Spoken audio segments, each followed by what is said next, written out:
Queen Victoria by Giles Lytton Strachey. Chapter 8. Gladstone and Lord Beaconsfield. 1.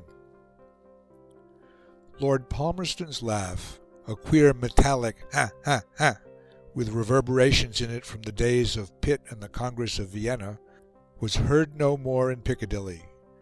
Lord John Russell dwindled into senility. Lord Derby tottered from the stage. A new scene opened, and new protagonists, Mr. Gladstone and Mr. Disraeli, struggled together in the limelight. Victoria, from her post of vantage, watched these developments with that passionate and personal interest which she invariably imported into politics. Her prepossessions were of an unexpected kind. Mr. Gladstone had been the disciple of her revered Peel, and had won the approval of Albert. Mr. Disraeli had hounded Sir Robert to his fall with hideous virulence, and the Prince had pronounced that he had not one single element of a gentleman in his composition. Yet she regarded Mr. Gladstone with a distrust and dislike which steadily deepened, while upon his rival she lavished an abundance of confidence, esteem, and affection such as Lord Melbourne himself had hardly known. Her attitude towards the Tory minister had suddenly changed when she found that he alone, among public men, had divined her feelings at Albert's death. Of the others she might have said, "They pity me and not my grief." But Mr. Disraeli had understood, and all his condolences had taken the form of reverential eulogies of the departed. The Queen declared that he was the only person who appreciated the Prince. She began to show him special favour, gave him and his wife 2 of the coveted seats in St. George's Chapel at the Prince of Wales's wedding, and invited him to stay a night at Windsor. When the grant for the Albert Memorial came before the House of Commons, Disraeli, as a leader of the opposition, eloquently supported the project. He was rewarded by a copy of the Prince's speeches, bound in white morocco, with an inscription in the royal hand. In his letter of thanks, he ventured to touch upon a sacred theme, and, in a strain which re-echoed with masterly fidelity the sentiments of his correspondent, dwelt at length upon the absolute perfection of Albert. "The Prince," he said, "is the only person whom Mr. Disraeli has ever known who realized the ideal. None with whom he is acquainted have ever approached it. There was in him a union of the manly grace and sublime simplicity, of chivalry with the intellectual splendour of the Attic Academe. The only character in English history that would in some respects draw near to him is Sir Philip Sidney. The same high tone, the same universal accomplishments, the same blended tenderness and vigour, the same rare combination of romantic energy and classic repose." As for his own acquaintance with the Prince, it had been, he said, "one of the most satisfactory incidents of his life, full of refined and beautiful memories, and exercising, as he hopes, over his remaining existence, a soothing and exalting influence." Victoria was much affected by the depth and delicacy of these touches, and henceforward Disraeli's place in her affections was assured. When, in 1866, the Conservatives came into office, Disraeli's position as Chancellor of the Exchequer and Leader of the House necessarily brought him into a closer relationship with the Sovereign. 2 years later Lord Derby resigned, and Victoria, with intense delight and peculiar graciousness, welcomed Disraeli as her First Minister. But only for 9 agitated months did he remain in power. The Ministry, in a minority in the Commons, was swept out of existence by a general election.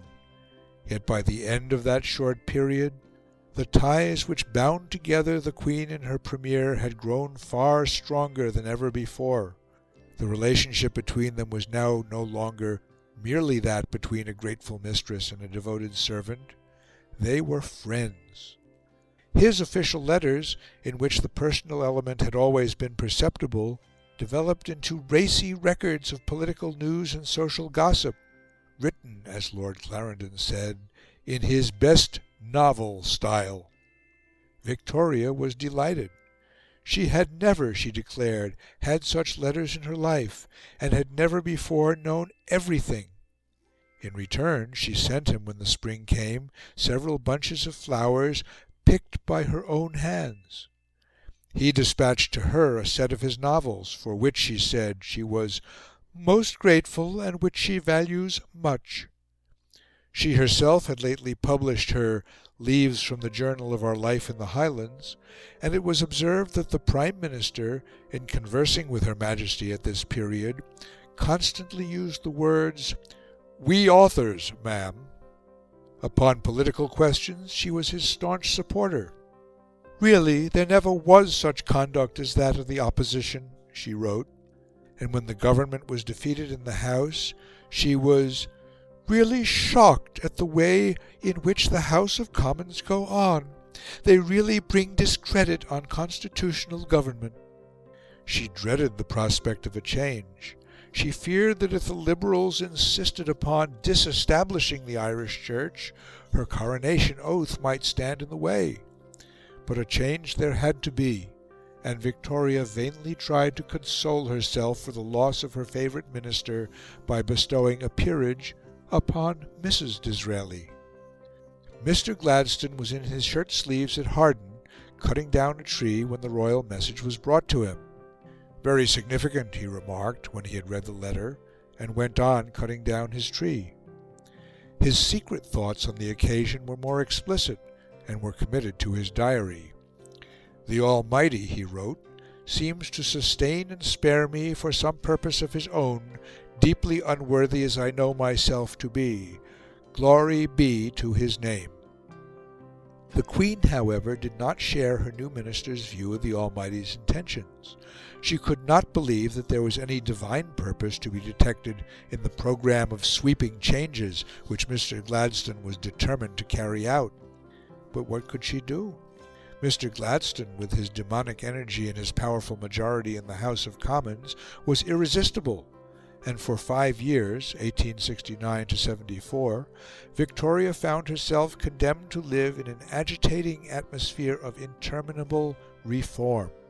Reform in the Irish Church and the Irish land system, reform in education, reform in parliamentary elections, reform in the organisation of the Army and the Navy, reform in the administration of justice.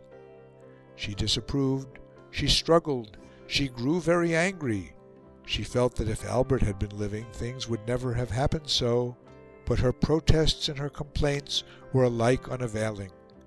The mere effort of grappling with the mass of documents which poured in upon her in an ever-growing flood was terribly exhausting.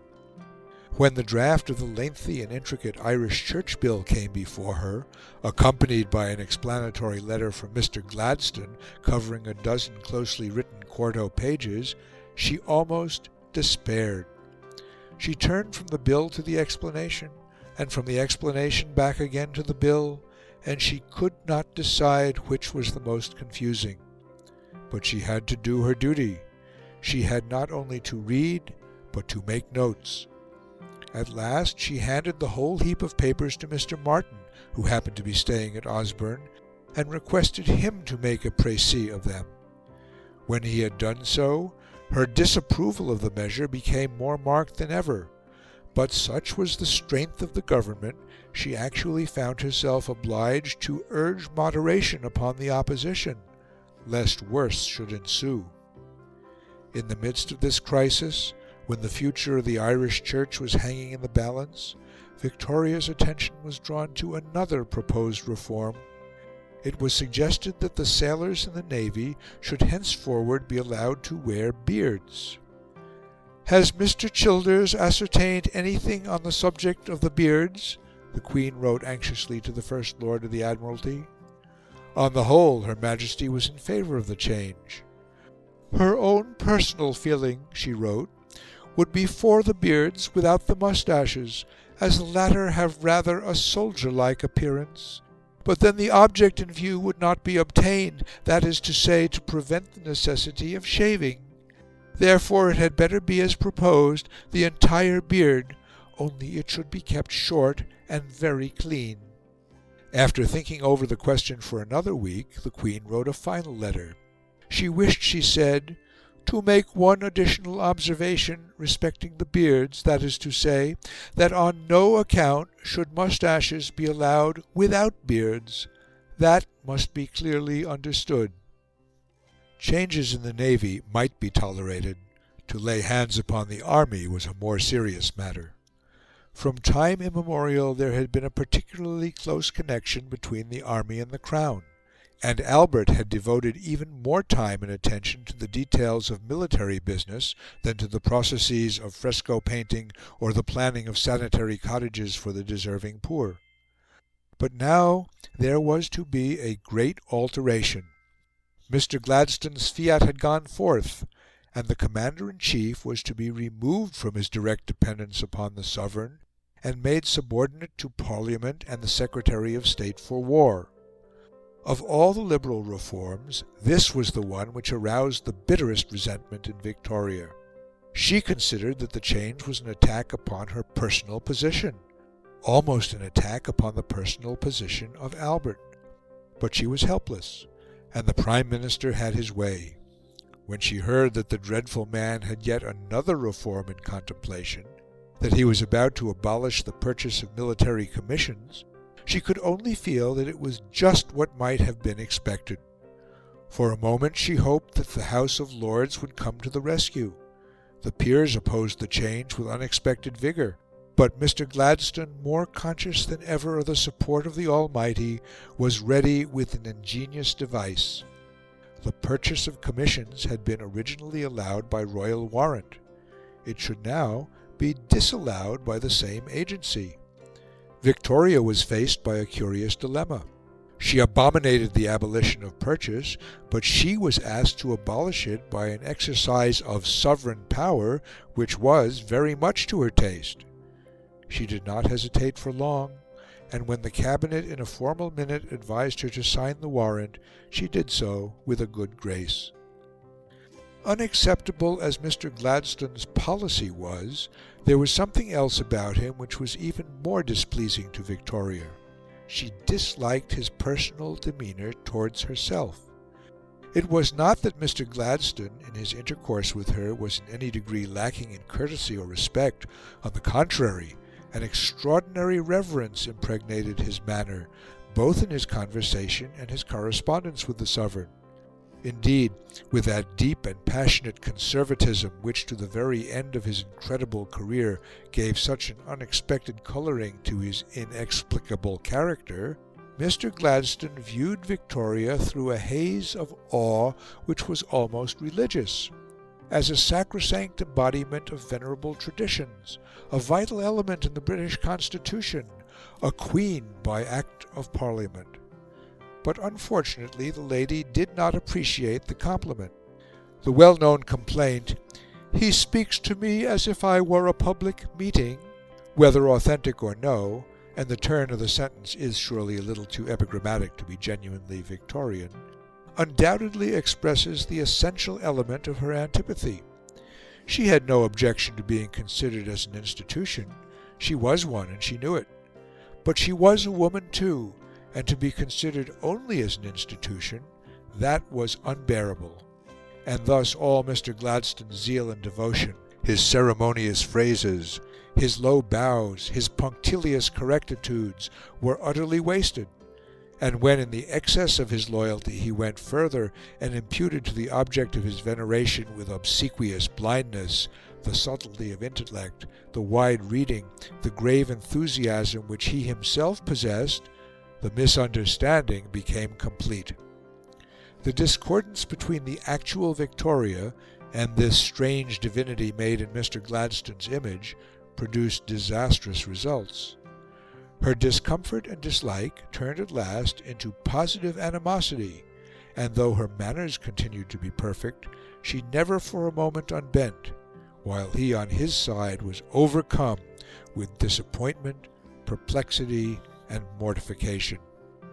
Yet his fidelity remained unshaken. When the Cabinet met, The Prime Minister, filled with his beatific vision, would open the proceedings by reading aloud the letters which he had received from the Queen upon the questions of the hour. The Assembly sat in absolute silence, while one after another the royal missives, with their emphases, their ejaculations, and their grammatical peculiarities, boomed forth in all the deep solemnity of Mr. Gladstone's utterance. Not a single comment of any kind was ever hazarded, and after a fitting pause, the Cabinet proceeded with the business of the day. 2. Little as Victoria appreciated her Prime Minister's attitude towards her, she found that it had its uses. The popular discontent at her uninterrupted seclusion had been gathering force for many years, and now burst out in a new and alarming shape. Republicanism was in the air. Radical opinion in England, stimulated by the fall of Napoleon III and the establishment of a republican government in France, suddenly grew more extreme than it ever had been since 1848. It also became for the first time almost respectable. Chartism had been entirely an affair of the lower classes, but now members of Parliament, learned professors, and ladies of title openly avowed the most subversive views. The monarchy was attacked both in theory and in practice, and it was attacked at a vital point. It was declared to be too expensive. What benefits, it was asked, did the nation reap to counterbalance the enormous sums which were expended upon the sovereign? Victoria's retirement gave an unpleasant handle to the argument. It was pointed out that the ceremonial functions of the Crown had virtually lapsed, and the awkward question remained whether any of the other functions, which it did continue to perform, were really worth £385,000 per annum.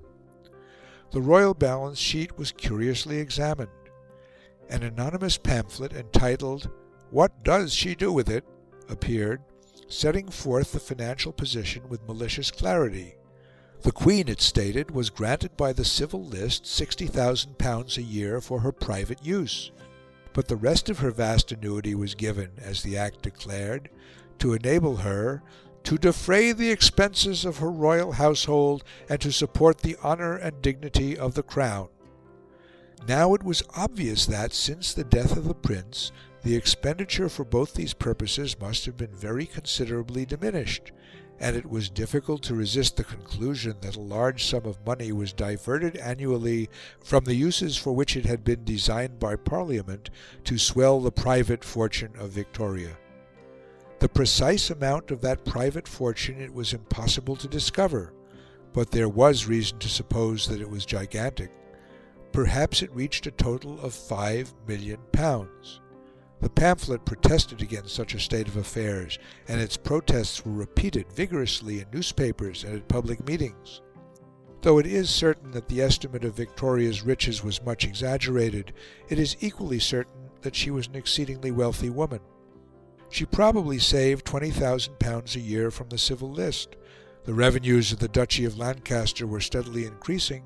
She had inherited a considerable property from the Prince Consort, and she had been left in 1852 an estate of £500,000 by Mr. John Neild, an eccentric miser. In these circumstances, it was not surprising that when, in 1871, Parliament was asked to vote a dowry of £30,000 to the Princess Louise on her marriage with the eldest son of the Duke of Argyll, together with an annuity of £6,000, there should have been a serious outcry. Note: in 1889 it was officially stated that the Queen's total savings from the civil list amounted to £824,025, but that out of this sum much had been spent on special entertainments to foreign visitors.